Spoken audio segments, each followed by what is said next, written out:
தாவேகா ஆட்சிக்கு வந்து தாவேகாவின் தலைவர் திரு ஜோசப் விஜய் அவர்கள் தமிழ்நாட்டு மாண்புமிகு முதலமைச்சராக பொறுப்பேற்ற பிறகு நடக்கின்ற முதல் ராஜ்யசபா தேர்தல். அதுலேயும் வந்து ஒரே ஒரு சீட்டு தான் தமிழ்நாட்டில் காலியாக இருக்கு.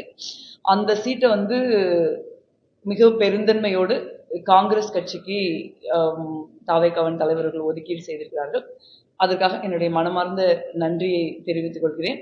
ஒரு கூட்டணி கட்சியினருக்கு அதை கொடுக்கணும் அப்படின்னு அவங்க நினைச்சது ஒரு நல்ல விஷயம். ஒரு கூட்டணியை வந்து ஒரு வலுப்படுத்துகிற, ஒரு பரஸ்பரம் ஒரு மதிக்கின்ற ஒரு விஷயம் நான் நினைக்கிறேன். அதுக்காக காங்கிரஸ் கட்சியின் சார்பில் மனமார்ந்த நன்றியை அவருக்கு தெரிவித்துக் கொள்கிறேன். சிதம்பரம் அவர்களோட டேர்ம் இருக்கே, அவங்களுடைய டேர்ம் இன்னும் இருக்கு, அவங்களுடைய டேர்ம் முடியல. அவங்க டேர்ம் கரண்ட்ல இருக்கு. யாருக்கு கொடுக்கணுங்கிறத காங்கிரஸ் கட்சியின் தலைமையிலிருந்து முறைப்படி ஆலோசித்து அவங்க தெரிவிப்பாங்க. நீங்க ராஜ்யசபா சீட்டை பொறுத்த வரைக்கும் டெல்லியில வந்து டைரக்டா வந்து காங்கிரஸ் கட்சியின் தலைவர், நாடாளுமன்ற எதிர்கட்சியின் தலைவர் அவங்களாம் வந்து முடிவு பண்ணுவாங்க. தமிழ்நாட்டில் வந்து தமிழ்நாட்டிலேயோ தமிழ்நாடு பொறுப்பாளர்களோ அந்த மாதிரி கீழ் லெவல்ல அந்த மாதிரி ராஜ்யசபா நியமனங்கள் நடக்கிறது இல்லை. அதனால வந்து ராஜ்யசபாவில் வந்து பாரதிய ஜனதா கட்சி பெரும்பான்மை பெற்றிருக்கிற ஒரு சூழல்ல ராஜ்யசபாவில் நம்ம காங்கிரஸ் கட்சியின் குரல், குறிப்பா தமிழ்நாட்டின் குரல் ஒலிக்க வேண்டியது ரொம்ப முக்கியம். அதை வந்து அந்த முக்கியமான ஒரு பொறுப்பை வந்து நிறைவேற்றக்கூடிய ஒருவருக்கு தான் மிக நிச்சயமா ராஜ்யசபா சீட்டை காங்கிரஸ் கட்சியில தருவாங்க. ஏன்னா நீங்க இப்ப பார்த்துருக்கீங்க, ராஜ்யசபா பொறுத்த வரைக்கும் பாரதிய ஜனதா கட்சி ஒரு சின்னாபின்னம் பண்ணிட்டு இருக்காங்க. நீங்க சமீபத்துல வந்து ஆம் ஆத்மி கட்சியுடைய 8 நாடாளுமன்ற உறுப்பினர்களை அவங்க வந்து பாரதிய ஜனதா கட்சியில இடி அனுப்பி வழக்கம் போல மிரட்டி அவங்களை கட்சியில சேர்த்திருக்காங்க. இந்த மாதிரி ராஜ்யசபால ஒரு மிகப்பெரிய அராஜகத்தை, ஒரு ஜனநாயக விரோத போக்கை பாரதிய ஜனதா கட்சி அரங்கேற்றிருக்கிற ஒரு சூழ்நிலையில ராஜ்யசபாக்கு, மாநிலங்களவைக்கு தேர்ந்தெடுக்கப்படுகிறவர்கள் அவங்களுடைய பொறுப்பை உணர்ந்து செயல்படுவாங்க. அந்த மாதிரி ஒருத்தர் தான் மிக நிச்சயமா காங்கிரஸ் கட்சி தேர்ந்தெடுக்கும் நான் நம்புறேன். இல்ல, பொதுவாகவே வந்து ஒரு ஜனநாயக மரபுகளை, ஜனநாயகத்தின் மீதான ஒரு அடிப்படை கட்டமைப்புகளை எந்த கட்சியா இருந்தாலும் மதிக்கணும்னு நினைக்கிறேன். அதுதான் வந்து ஒரு நீண்ட காலத்துல ஜனநாயகத்துக்கு, மக்களுக்கு நல்லது. அதே மாதிரி தாவேகாவை பொறுத்த வரைக்கும் அவங்க ஒரு புதிய கட்சி. ஒரு 3 ஆண்டு காலத்துல வந்து ஒரு மிகப்பெரிய ஒரு ஆதரவை அவர்கள் மக்கள் மத்தியில வந்து பெற்றிருக்கிறாங்க. அவங்க முதலமைச்சரே சொல்றது போல மக்கள் வந்து தமிழ்நாட்டுல வந்து ஒரு சாதி, மதம், பாலினம், பணம், இந்த மாதிரி பல்வேறு விஷயங்களை கடந்து வாக்களிச்சிருக்காங்க. அதெல்லாம் வந்து அது தமிழ்நாட்டு மக்களுக்கு ஒரு நம்ம நன்றி சொல்ல வேண்டிய ஒரு இடத்துல நம்ம இருக்கோம். ஸோ இந்த மாதிரி ஒரு அரசியல் சூழல்ல வந்து ஒரு நல்ல விஷயங்களை வந்து அவங்க கடைபிடிக்கணும். அதே மாதிரி அவங்க நிறைய வந்து நிர்வாக ரீதியான சீர்திருத்தங்களை கொண்டு வராங்க. ஒரு வெளிப்படையான, ஒரு நேர்மையான ஒரு நிர்வாகத்தை நடத்தணும் அப்படிங்கிறதுக்கான ஒரு முயற்சியில தமிழ்நாடு அரசு, முதலமைச்சர் அவர்கள் ஈடுபட்டிருக்காங்க. ஸோ அந்த மாதிரியான ஒரு பாசிட்டிவான ஒரு ஒரு ஆக்கப்பூர்வமான ஒரு அரசியல் நிலைப்பாட்டை அவங்க எடுக்கணும்னு தான் நான் நினைக்கிறேன்.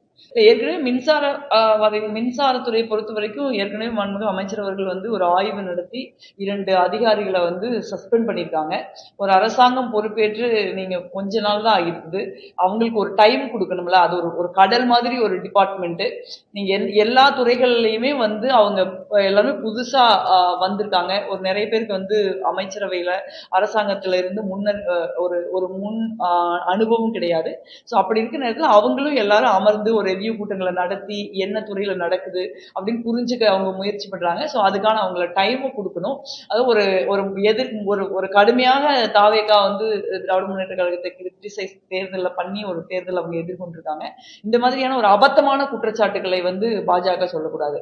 உங்க கட்சியிலேயே இருக்க முடியாது, இந்த கட்சி இனி தேராது அப்படின்னு சொல்லி உங்க கட்சியினுடைய முன்னாள் மாநில தலைவரே வந்து கட்சி விட்டு வெளியேறாரு. இந்த மாதிரி ஒரு சூழ்நிலையில முதல்ல உங்க கட்சியை போய் அவங்க நயனா நாகேந்திரன் அவர்கள் முதல்ல அவங்க கட்சியை போய் பார்க்கட்டும். இந்த மாதிரியான அபத்தமான குற்றச்சாட்டுகளை சொல்லிட்டு இருந்தா மக்கள் இந்த போடுற 5 ஓட்டையும் போட மாட்டாங்க. பெண்களுக்கு எதிரான குற்றச்சாட்டு வந்து பெண்களுக்கு எதிரான குற்றங்கள் வந்து தொடர்ந்து நடக்குதுங்கிறது வந்து மிகப்பெரிய கவலை அளிக்கக்கூடிய ஒரு விஷயமா இருக்கு. அதுவும் சின்ன சிறுமிகள், சின்ன குழந்தைகளுக்கு எதிரான குற்றங்களும் நடக்குதுங்கிறது வந்து ரொம்ப ஒரு மனவேதனைக்குரிய ஒரு விஷயமா இருக்கு. இந்த குற்றங்களை என்னை பொறுத்த வரைக்கும் எந்த ஆட்சியா இருந்தாலும், அது வந்து தாவேகாவா இருந்தாலும், திமுகவா இருந்தாலும், பாஜகவா இருந்தாலும், காங்கிரஸா இருந்தாலும், நம்ம வந்து ஒரே நிலைப்பாடு தான் நம்ம எடுக்க முடியும். இது வந்து சட்டப்பூர்வமான அணுகுமுறையினால் மட்டுமே வந்து இந்த பிரச்சனைகளை வந்து நம்ம முழுக்க தீர்த்து விட முடியாது. சட்டம் நமக்கு வந்து ரொம்ப ஸ்ட்ராங்கா இருக்கணும். குற்றவாளிகளுக்கு வந்து கடுமையான தண்டனை கிடைக்கணும். அதுவும் அந்த தண்டனை வந்து விரைவா கிடைக்கணும். இந்த மாதிரி விஷயங்கள்ல மாற்று கருத்து கிடையாது.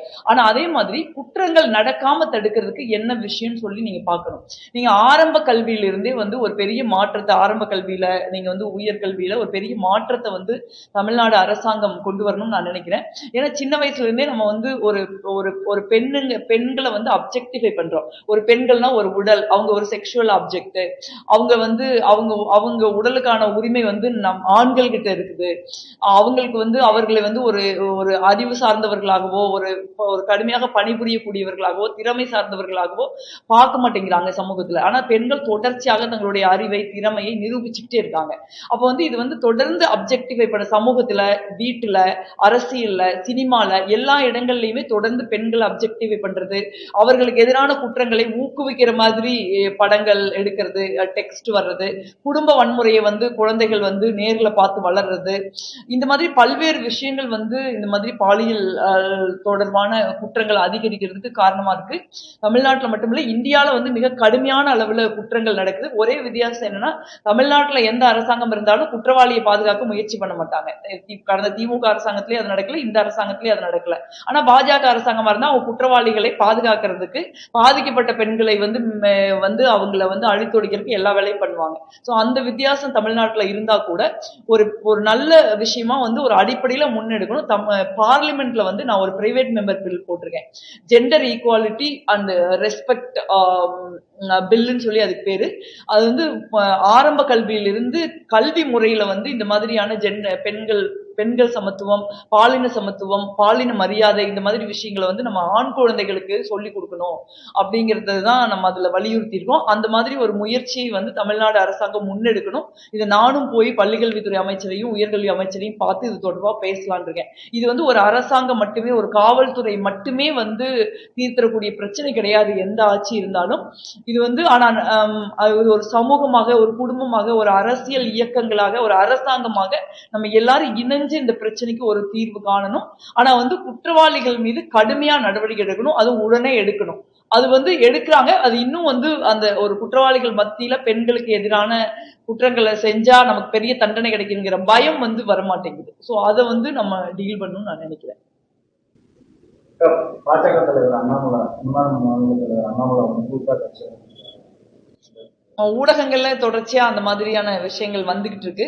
ஒருவேளை வந்து பாரதிய ஜனதா கட்சிங்கிற ஒரு கட்சி தமிழ்நாட்டு மக்களால் வெறுக்கப்படுகிறது, தமிழ்நாட்டு மக்களால் நிராகரிக்கப்படுகிறது, ஒருபோதும் தமிழ்நாட்டில் பாரதிய ஜனதா கட்சி காலூன்ற முடியாது அப்படிங்கிற உண்மையை வந்து தம்பி அண்ணாமலை அவர்கள் 6 வருஷத்துக்கு அப்புறம் உணர்ந்திருக்கலாம். அதன் அடிப்படையில் அவர் பாஜகவிலிருந்து வெளியேறி புதிய கட்சி ஆரம்பிக்க முயற்சி செய்யலாம். அந்த கட்சியை வந்து அவரே ஆரம்பிக்கிறாரா, இல்லை ஒருவேளை அந்த கட்சிக்கு வந்து ஒரு டாசிட்டா பாரதிய ஜனதா கட்சியினுடைய ஆதரவு இருக்குமா இருக்காதா அப்படிங்கறதெல்லாம் வந்து அவர் ஆரம்பிச்சாருன்னா தான் நம்ம பார்க்க முடியும். இது வரைக்கும் வந்து நம்ம போய் இதை கொடுங்க அதை கொடுங்கன்னு பெருசா எந்த நாங்களோ இல்ல விசிகேவோ கம்யூனிஸ்ட் கட்சியோ முஸ்லீம் லீக்கோ எதையும் கேட்கல.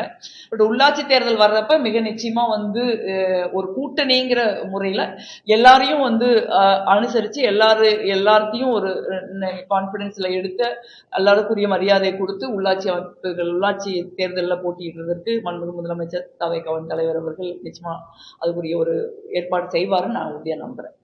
அவர் அந்த துறைக்கு அமைச்சரா இருந்திருக்காரு, அதனால அவர் அதை பத்தி கருத்து சொல்றாருன்னு நான் நினைக்கிறேன். என்னை பொறுத்த வரைக்கும் டாஸ்மார்க் பத்தி எனக்கு எல்லா காலத்திலயும் ஒரே நிலைப்பாடு தான் இருக்குது. நீங்க வந்து சாராயம் விற்கிற வேலை வந்து அரசாங்கத்துடையது அல்ல, அரசாங்கம் வந்து பள்ளிக்கூடம் நடத்தலாம், ஆஸ்பத்திரி நடத்தலாம், டாஸ்மார்க் நடத்தக்கூடாது. டாஸ்மார்க் விஷயத்துல தமிழ்நாடு அரசாங்கம் ஒரு கொள்கை முடிவெடுக்கணும்னு நான் நினைக்கிறேன். ஏன்னா டாஸ்மார்க் பத்தி தொடர்ச்சியான குற்றச்சாட்டுகள் வந்து வந்துகிட்டே இருக்கு. அது வந்து ஒரு எப்பவுமே டாஸ்மார்க் ஒரு செய்தியில அடிபடக்கூடிய ஒரு விஷயமா இருக்கு. அதே மாதிரி இந்த அரசாங்கம் வந்து 21 வயசுக்கு கீழே இருக்கிறவங்களுக்கு விற்க மாட்டோம் அப்படிங்கிறத சொல்லியிருக்காங்க.